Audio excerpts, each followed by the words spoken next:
History isn't always about wars or revolutions. Sometimes, very often, it's about what people strapped onto their bodies, believing it was stylish. Imagine walking on impossibly tall platform shoes that make you stumble with every step, or wearing skirts so wide you can't get through a doorway. Imagine wigs infested with lice being a status symbol, or men exaggerating their anatomy with padded garments in broad daylight. These aren't jokes or myths. These were real fashion statements. If you stick around, by the end you'll look at modern trends with fresh eyes, maybe even with relief, because the past took weirdness to another level. Let's dive in. Now we move beyond the familiar, beyond the conventional, and into some of the strangest, most baffling fashion choices human beings have ever embraced. Some fashion trends were designed to exaggerate status, at the cost of comfort and safety. In 18th century Europe, powdered wigs became a hallmark of aristocracy. These were not modest toupees. They were towering, white, often made of horsehair or human hair, heavily powdered, scented, and sometimes kept unwashed for years. The wigs weren't just about style. They served to hide baldness and smells, sometimes a consequence of diseases widespread at the time. What once was necessity twisted into a bizarre symbol of social standing. Then there were shoes so absurd they defy logic. Take the Krakows or Poulaines, medieval shoes with ridiculously long pointed toes. Some toes stretched well beyond what you'd expect, forcing wearers to struggle walking, kneeling, even stepping through doorways. Or imagine women in 16th to 17th century Venice wearing chopines, platform shoe attachments designed to lift them high above muddy walkways, platforms so tall they required attendants to help them balance. Some fashion trends prioritized silhouette over practicality, even to dangerous extremes.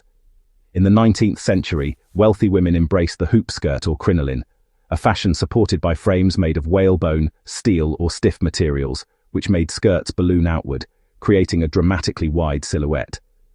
The wider the skirt, the higher the perceived status, but mobility suffered.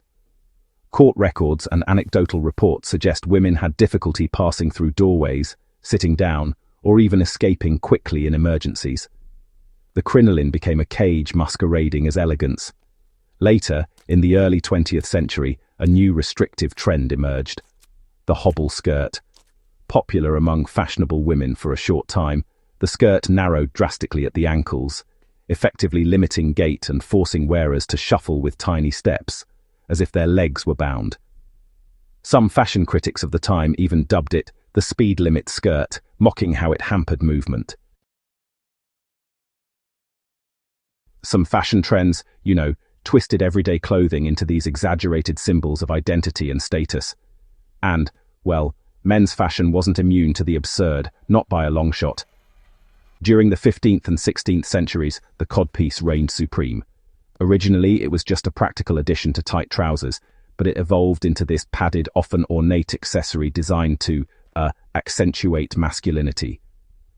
Over time, some codpieces became exaggerated, overly large, even decorative, a flamboyant declaration of virility and status, sometimes made of velvet, leather, or metal, often embroidered or adorned.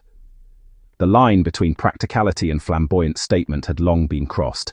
Then, in the courts of 18th century Britain, a peculiar style known as macaroni emerged. Young men dressed in flamboyant clothes, enormous wigs topped with tiny hats or feathers, bright stockings, extravagant waistcoats. It was a flamboyant, almost satirical take on aristocratic fashion. Their goal wasn't modesty or comfort. It was to stand out, to rebel against taste norms, to flaunt wealth or identity. So, what can we learn from these strange trends? And how might we use that knowledge today? If you're a history buff or making documentaries, these weird fashions aren't just fun footnotes. They're windows into the values, identity, status, and social pressures of past societies. When you highlight a codpiece, a crinoline, or a macaroni outfit in a documentary or a blog, you're actually showing how societies used clothing to broadcast power, identity, or even a desperation to conform. You can use these stories to challenge modern viewers to reflect what contemporary fashions might look ridiculous centuries later. Maybe the baggy, oversized suits, or those extreme runway styles. Use historical fashion as a mirror. For instance, if you're analyzing modern fashion trends or survival gear, you could point out, as a survivalist or practical living enthusiast, how past societies sacrificed practicality for status.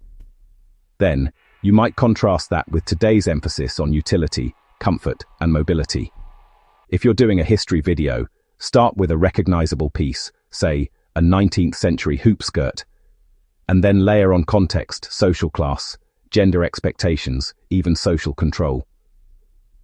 That gives viewers both a memorable visual and a sense of why people bothered with absurd clothing despite obvious drawbacks. Why do these stories matter for serious history buffs and survivalist thinkers? Because fashion is rarely benign. Behind every strange trend lies a story about social hierarchies, gender roles, cultural aspirations, fear or vanity. When you track how people once dressed, you're tracking what they feared, what they desired, what they valued. And honestly, that's as important as any war or treaty. For a survivalist or pragmatic thinker, knowing how history punished impractical fashion, like crinolines that trapped women in burning buildings, or hobble skirts that slowed walking, offers a warning: when fashion becomes spectacle, when appearance overrides function, danger often lurks. These tales show how people sacrifice safety for status or acceptance. So, when we study weird fashion, we're not just gawking at absurdity.